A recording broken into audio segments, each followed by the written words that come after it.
hello ಒಂದೇ ಕೇಳಿದ್ದಾರೆ ದಾದಿ ನಿಖಿಲ ಅವಸ್ಥೆ ದಾದಿ ಪ್ರೀ ಬಂದು ಕರೆಂಟ್ ಬಿಲ್ ಜಾಸ್ತಿ ಮಾಡ್ತಾರೆ 24 ಗಂಟೆ ಕರೆಂಟ್ ಇಪ್ಪರೆಜ್ಜಿ ನಾನೇ ಕರೆಂಟ್ ತಾನೇ ಇದ್ದೀನಿ ಅಂದನ್ನ ಅವು ಗುಡ್ಡೆ ಜಾಡ್ದು ಮಣ್ಣು ಪೂರ ಬೂರ್ದು ತಂತಿಗಂಬ ಪೆಟ್ಟಾತನ್ ಇತ ಕರೆಂಟ್ ಪಾಡು ಅವೇ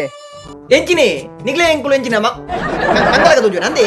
ನಿಗುಲು ಎಂಚಿನ ಪ್ರೀ ಬಂದ ಎಂಕ್ಲೆ ಮಂಗೆ ಅರ್ಪುಣ ಏನು ಪೊಕ್ಕಡ ನಂದುಲ್ಲ ನಿಗುಲು ಅಂಚತ್ತನ್ನ ಅಂದೆ ಪೊಕ್ಕಡತ್ತು ಮಣ್ಣು ಬೂರ್ದಿ ನಾವು ಇತ ಕರೆಂಟ್ ಪಾಡು ಅವೇ ಎಂಚಿನ ಮಣ್ಣು ಬೂರ್ದಿನಿ ನಿಗ್ಲೆಗ್ ರಪ್ಪ ಮಣ್ಣು ತೆರ್ತದು ಕರೆಂಟ್ ಪಾಡ್ರೆ ಅಪ್ಪಜ ಸಣ್ಣ ನಿಗ್ಲೆಗ್ ಬ್ಯಾವರ್ಸಿನ್ನ ಕೆಪ್ತಂಡ ದಿಪ್ಪತ್ತೆ ಮಣ್ಣು ದೆಪ್ಪುನು ಮಣ್ಣು ದೆಪ್ಪರೆ ಅವಳು ಗುಡ್ಡೆ ಜಾರ್ದು ಮಣ್ಣು ಬೂರ್ದಿನಿ ನಿನ್ನ ಚಡ್ಡಿ ಜಾರ್ದು ಹೊಡೆದಿನ ಕೈತಲ್ಗುಳ್ಳದು ಬಾರಿ ಮರಲು ಬಾತಿರುವ ಕೂಡ ಪ್ರೀ ದಯ ಕೊಡ್ತೀನಿ ಬಂದು ನಿನ್ನ ಸಿದ್ದರಾಮಯ್ಯ ಎಡಕೇನ್ ಯಾನ್ ಲೈನ್ ಮ್ಯಾನ್ ಸೀತಾರಾಮಿ ಅಲ್ಕಟ್ಟು ಅಣ್ಣ ನೀವು ಮಣ್ಣು ದೆಪ್ಪರೆ ಜನಲೆ ತುಂಬರೋಡಿ ಮಣ್ಣು ದೆಪ್ಪರೆ ನಿನ್ನ ಪುನಃ ದೆಪ್ಪರೆ ಜನಲ ತುಂಬಲ್ಲ ಹಾಲ್ದಿಲೆ ಮಣ್ಣು ದೆಪ್ಪಿಲೆ